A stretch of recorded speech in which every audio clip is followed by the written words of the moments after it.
نانا ابو، آج آپ ہمیں حضرت موسیٰ کلیم اللہ علیہ السلام کی زندگی کے کچھ اہم واقعات کے بارے میں بتائیں۔ حضرت موسیٰ علیہ السلام اللہ کے کا جو ہے کلیم اللہ لقب اور بہت ہی برگزیدہ پیغمبر ہے۔ حضرت موسیٰ علیہ السلام کی پیدائش سے پہلے فرعون اس کو جو ہے اس کے نجومی نے بتایا تھا کہ ایک بچہ پیدا ہوگا جو تمہارے لیے مشکلات پیدا کرے گا، کیونکہ تمہارے تخت کو الٹ دے گا۔ تو فرعون جو ہے اس نے اس چیز کو روکنے کے لیے ایک بڑا جابرانہ اور ظالمانہ نظام بنایا کہ بنی اسرائیل قوم جس کے اندر سے اس موسیٰ علیہ السلام کو پیدا ہونا تھا، وہ جتنے بھی میل بچے پیدا ہوتے تھے سب کو جو ہے ذبح کروا دیتا تھا، قتل کروا دیتا تھا، اور صرف لڑکیوں کو زندہ رہنے دیتا تھا۔ لیکن اللہ کا ایک نظام ہے، جس سال حضرت موسیٰ علیہ السلام کی پیدائش ہوتی ہے اس وقت حضرت موسیٰ علیہ السلام جب پیدا ہوتے ہیں تو وہ فوری طور پر جو ہے جب پتہ چلتا ہے فرعون کو، تو وہ اپنے سپاہیوں کو حکم دیتا ہے کہ پتہ کرو کہ بچے کی کس گھر میں پیدائش ہوئی ہے۔ تو تلاش کرتے کرتے اس گھر تک بھی پہنچ جاتے ہیں، اور حضرت موسیٰ علیہ السلام کی والدہ گھر میں جس وقت سپاہی آنے کی ان کو خبر ملتی ہے تو تنور میں روٹیاں لگانے کے لیے تنور کو جلایا ہوا تھا، تو حضرت موسیٰ علیہ السلام کو اس تنور میں پھینک دیتے ہیں، اور اللہ تعالیٰ کی طرف سے فرشتہ مقرر ہوتا ہے حضرت موسیٰ علیہ السلام کو فوراً سے جو ہے اس آگ سے اس تپش سے بچا لیتا ہے، اور موسیٰ علیہ السلام کا بال بھی جو ہے وہ نہیں بنتا، اور سپاہی جو ہے وہ پورے گھر کی تلاشی لینے کے بعد چلے جاتے ہیں۔ اب فرعون کو جو ہے جو اس کے سپاہی یا مخبر تھے انہوں نے تو جو بات بتائی تھی، تو فرعون کو کہاں چین آنے لگا تھا، اس نے اس گھر کا جو ہے پہرا لگا دیا۔ خیر، حضرت موسیٰ علیہ السلام کی والدہ نے پہرہ داروں کی نظروں سے بچا کے حضرت موسیٰ علیہ السلام کو ایک صندوق میں بند کیا اور جا کے دریا میں ڈال دیا۔ اور اللہ کا ایک نظام ہے کہ جس وقت دریا میں ڈال دیا گیا اور دریا کا جو رخ ہے وہ فرعون کی جو محل تھا اس کی طرف سے پانی ہو کے جاتا تھا، تو وہی صندوق تیرتا ہوا فرعون کی محل کی طرف آ رہا تھا، اور حضرت آسیہ جو کہ فرعون کی بیوی تھی اس نے دیکھا کہ ایک صندوق جو ہے وہ آ رہا ہے، تو اس نے اپنے جو اس کے دائیں بائیں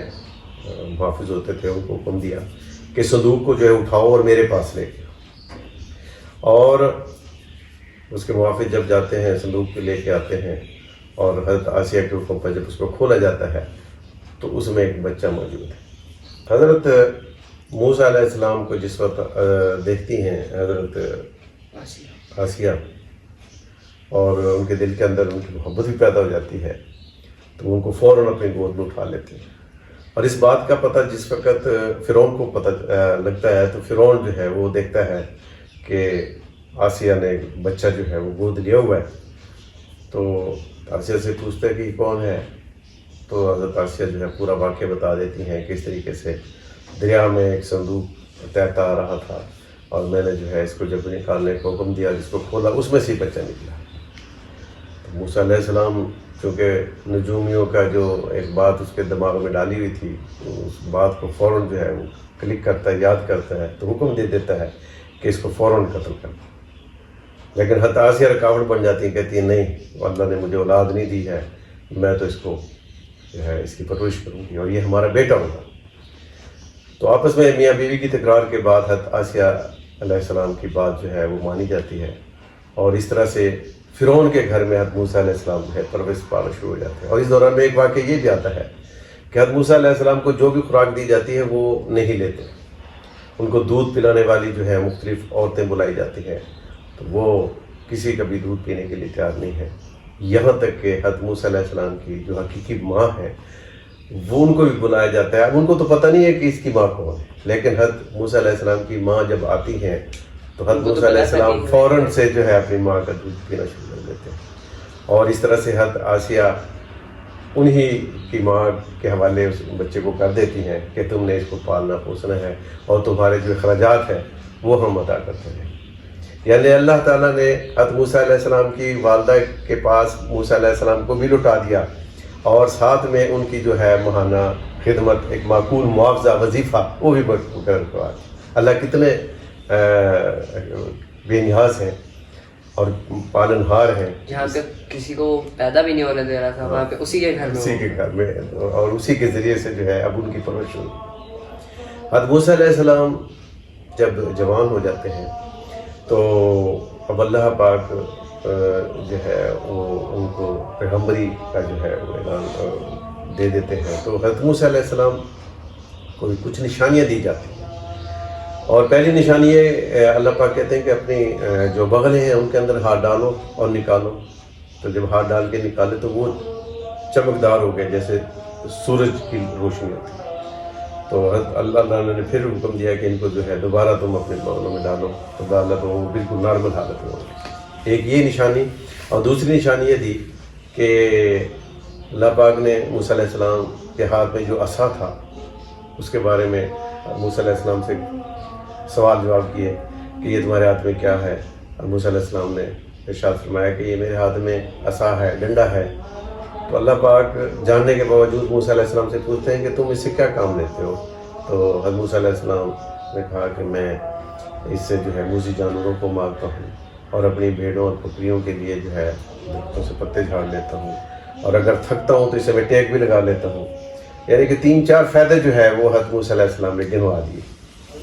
اور اللہ پاک نے فوراً سے حکم دے دیا کہ تم اس کو فائدہ والی چیز سمجھ رہے ہو, اب اس کو تم زمین پہ ڈالو. اب جب ڈنڈے کو اس عصا کو زمین پہ ڈالا گیا تو وہ ایک اژدہا بن گیا, اور اژدہا بھی اتنا کہ بہت بڑا, اور اس نے منہ کھولا ہوا.